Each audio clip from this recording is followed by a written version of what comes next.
Alright, so here it is. It's laying down. It comes assembled, so all you have to do is you have to oil the chain, and I did it before, halfway through the process, and after, just to be sure. You have to buy the oil. It doesn't come with it, but it comes with a little bottle that you can put your bigger bottle into. So this is the in-between section. I think in general it's easier to use when you only have the 2 sections and not 3, but when I did my project I had to use the 3rd.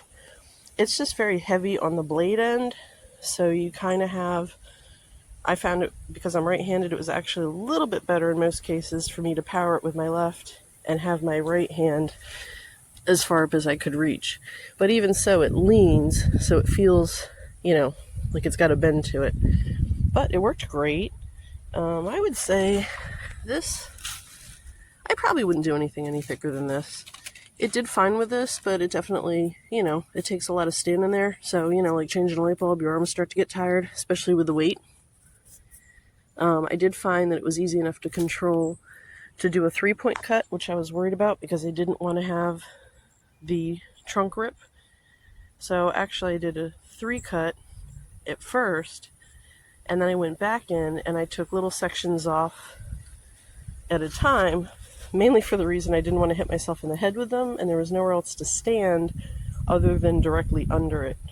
So I took a couple other ones, and my very last one, let's see if I can get this, because I wanted to have a nice clean edge up there.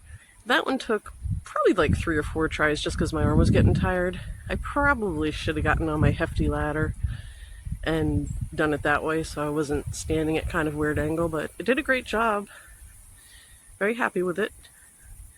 Like I said, obviously not going to do big monster major cuts, but certainly for what I'm doing, the things that are a little bit too tall for me to get up to on a ladder, or too awkward, or just a little bit too big. Well, I shouldn't say big because I could have done that with a handsaw, but I couldn't reach it. So great for that. These are my little 1.5 packs, and it actually, I probably ran it for 15 or 20 minutes on one of those. Fits those great. I also have a bigger pack that is a different brand that fits all my Black & Decker, and it worked great with that too. So, yep, pretty happy.